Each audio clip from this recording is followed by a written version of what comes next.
Hi, my name is David MacArthur.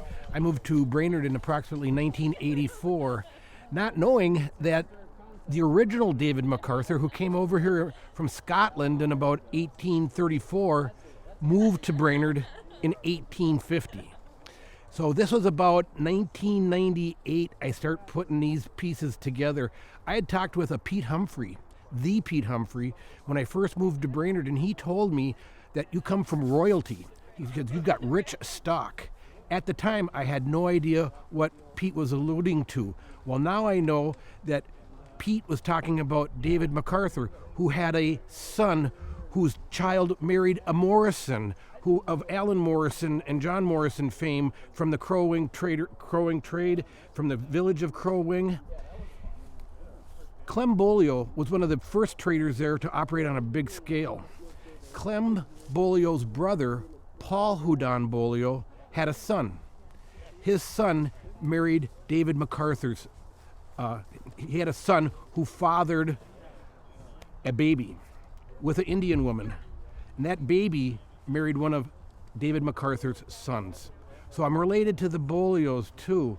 At the treaty, one of the treaty sightings in approximately 1863, Paul Bolio was an interpreter for the American government, for the United States government.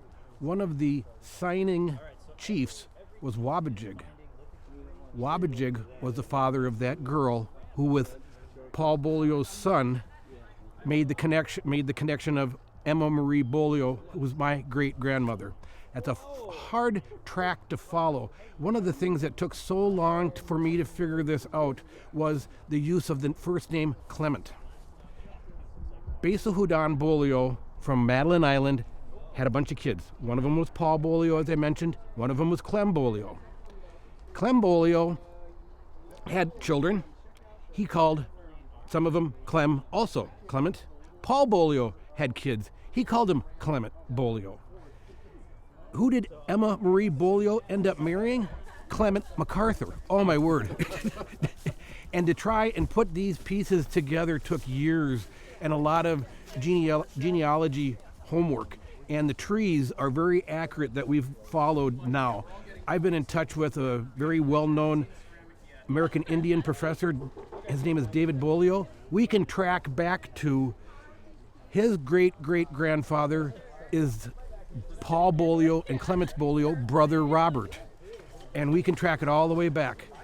It's just an amazing story. Some of the other things that are interesting is just learning about Crow Wing. My interest has been in the last 3 years. I posed this question to a couple of people. Where was the city dump? Because that would be a great spot to go for archaeology. And the answer is there wasn't anything because nobody threw anything away, really, except down the toilet, down the latrine, down the outhouse. Everything was used. You had food scraps. They went to the pigs, the goats, the chickens. So it was really a clean location. So I've got Indian in me, Native American.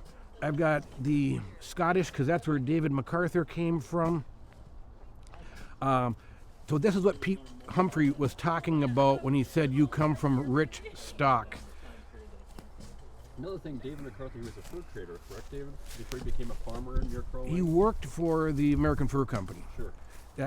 And then in the family lore, the interesting thing is David MacArthur's wife was named Nancy Farlinger. Clement Bolio's wife was her sister. And in doing the research on this, I found both of them were raised on an island on Lake Huron by their parents who were Lutheran missionaries. So these girls were well read. I have a letter written by Nancy to one of her daughters in 1861. You can tell she's a very smart person. Clem Bolio is given a lot of accolade for what he did at Crow Wing, how he had this masterful house for the time, but he had to have had a strong wife behind that to assist him. It wasn't just all Clement, it was his wife.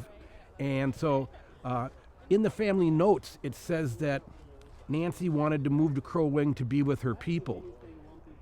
And that's always the understanding among the MacArthurs was that she wanted to be near the Indians because she is part Indian. They do have the Indian heritage.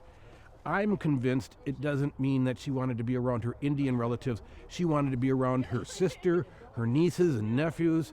So when they moved there, David MacArthur became a farmer. In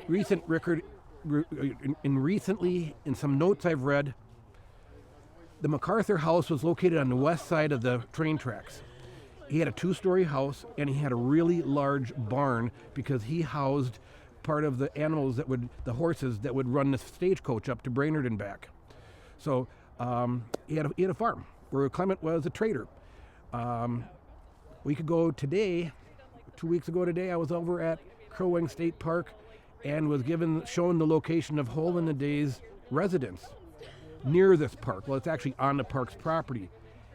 From that property to the MacArthur family is just a short walk, maybe a half a mile, and they had to have walked by that residence on their way to Crow Wing, which sparks up an answer I'll never know the answer to. A question I'll never know the answer to is that, did they talk to him? Were they afraid of him? Was he friendly towards them? We may never know. How fun it would be to come across somebody's diary of these kinds of notes. Oh, it would just be fascinating. Which leads me to want to create a story, of course, fictional, but what would it have been like to... Dialogue might have been. Right. And so, Jeremy, am I missing anything else?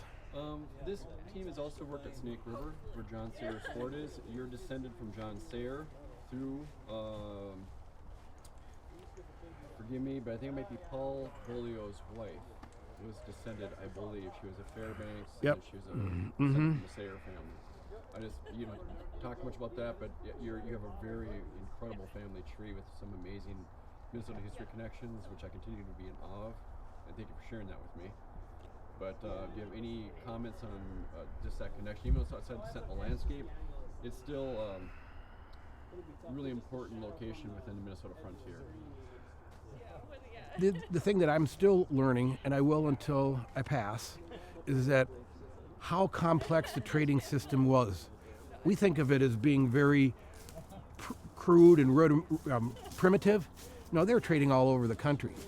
It just might have taken them a lot longer. I remember seeing at the Minnesota Institute of Art, they had a demonstration, a showing of a bunch of pictures created by some famous artist in the 1800s, and shown in where the Lakota live, down by Prior Lake, there's a Navajo blanket, and I called out and saying, that's wrong. They wouldn't have had a Navajo blanket up here. I was wrong. They did. They had an extensive trade network that came up from the Southwest, and I was just blown away to know that. I just had no idea. Is there anything else you want to share, David? Anything else you can think of right now? But I just think your family connection, Crow Wing, to the I guess, iconic figures of the 19th century and beyond is just amazing. Like I said, so amazing to me today. Thank you, Jeremy. No, I had nothing to do with that. Just pure luck. And what are the... it's amazing that, 36 years ago or so when I moved here, I had no idea that a David MacArthur had lived here before.